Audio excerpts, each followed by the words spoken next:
LoreWarrior Armour. Grey Death Scout. When the New Avalon Institute of Science, or NAIS, produced its first battle armour prototypes, it naturally turned to the most loyal and experienced units that it could find to perform the tests. In addition to such august formations as the Davian Guards, the NAIS Cadet Cadre, the NAIS would also call upon the services of the Grey Death Legion. The mercenaries were presumably allowed access to such an important and secret project out of gratitude.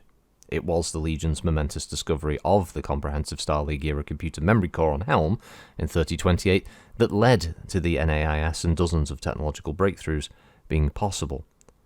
In addition, the Legion's extensive use of infantry, especially in anti-mech operations, made them uniquely suited to this task. Rebuilding after their defeat at the hands of the Jade Falcons on Sudeten in 3050, the Legion was issued experimental battle armour, along with other new equipment to aid their refit efforts. Although the soldiers were impressed by the suit's capabilities, they compiled a long list of possible improvements and sent them to the NAIS.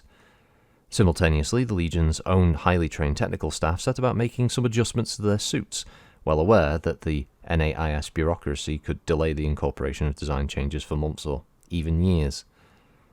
By late 3051, the Legion engineers had created two distinct variants of what became known as Grey Death battle armour: a medium-weight standard suit, similar to that of the Inner Sphere battle armour, and a light scout version. Designed for advanced reconnaissance missions, the scout suit was created by stripping away over half of the armour protection and all the integral weaponry. The jump pack's performance is boosted, and a complex sensor array is installed. The standard suit's mechanical claws are replaced with fully articulated armoured gloves that enable a wearer to use any desired infantry weapon and equipment, but still allow them to make effective anti-mech attack.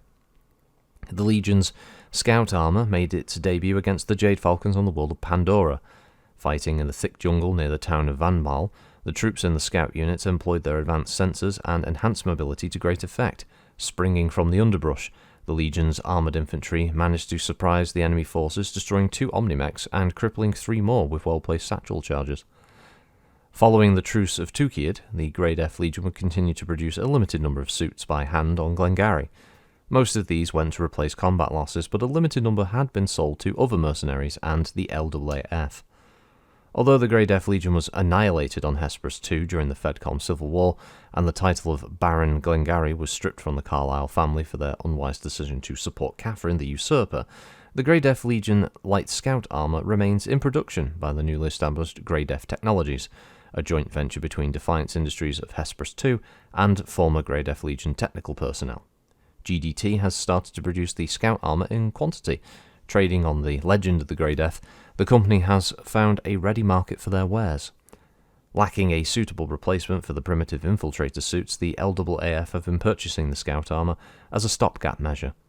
GDT are also currently vying for the contract to produce a new light battle armour specifically tailored to the needs of the Lyran Alliance. Notable troopers: Major Megan Powers. Born in the Free Worlds League, Megan Powers completed a 10-year tour of duty with the Marek Militia before abandoning the often fractious nation. Travelling to Outreach, she was soon contacted by Grey Death Legion recruiters. As an experienced infantry trooper with a talent for covert ops, she was immediately assigned by Major Rampage to a Legion Scout element, and following the Second Sky Rebellion, she was promoted to the rank of Captain and given command of the Grey Death Legion's battle-armoured scout companies. Under her direction, the Legion scout armours acquitted themselves with distinction. Major Powers shared the fate of the rest of her command squad, being smeared into unrecognisable paste by a berserker during the Grey Death Legion's last stand on its return to Hesperus II in 3065. First Lieutenant Gunther Venter. Straight from graduation into the prestigious Nagelring Academy in 3067, Ventnor was assigned to the seriously understrength 24th Lyran Guards Infantry Brigade. His first command was a squad of Grey Death Light Scout armour. Barely a month later, he found himself in the thick of combat as war returned to Tharkad. Bombarded from space, his squad was one of the few elements of the 24th to escape the destruction.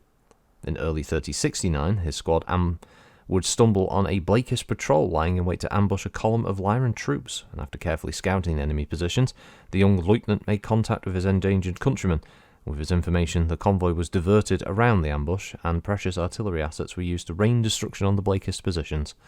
Only later did he learn that Archon Peter Steiner Davian was in that convoy. And, yeah, sorry for anyone who knows, it wasn't Major Rampage, it's Major Ramage. But Rampage sounds just as good. So, yeah, the Grey Death Scout. It's, let's see, it got the stats somewhere. There we go. It's an Innisphere tech base. It's primarily produced on Glengarry. Its manufacturers Grey Death Technologies nowadays. Its chassis is humanoid. Its weight class is light. So it weighs about 650 kilogram with all of its equipment. It has a battle value of 13, and apparently it can do swarm and leg attacks, mechanized and armor piercing. Yes, yes, and yes. Equipment is 100 kilograms on the chassis. Its motive systems give it a ground movement of 1, but it can jump 4, which is quite good for infantry movement. Its left and right arm have armoured gloves, and it has a armour value of 4 plus 1 for the trooper. It has an active probe built into it, and a jump booster, which gives it that extra manoeuvrability. Obviously, its ability to carry any man-pack weaponry means that you can equip these things with SRM launchers, man-pack PPCs, rifles, lasers, whatever the hell you want, really. It makes it quite modular in that respect. It can fill a number of roles. Infantry die very quickly in Battletech, so being able to have armoured infantry that can jump 4 means you've got infantry that can get into, let's say, unwanted spaces quite quickly, and being able to do a fair amount of damage if it's able to. So yeah, it's a scary prospect. And considering their battle value is quite low by comparison, yeah, you could bring a fair number of Grey Death Scout power armor into a fight, and not have to worry too much about overall losses. So yeah, that's the Grey Death Scout. Interesting little story there. Sorry if it's spoilers for anyone who is fans of the Grey Death Legion. They are all dead. Although we are talking quite a way into the future at that point. I mean, most of the story about it kind of goes a bit shit by the late 30s, 60s anyway. So yeah, Grey Death being destroyed then doesn't really mean that much. But yeah, that's that Scout armor. So as always, thanks for listening, everybody. Hope you have a good week, and I will catch you on the next one. Bye bye.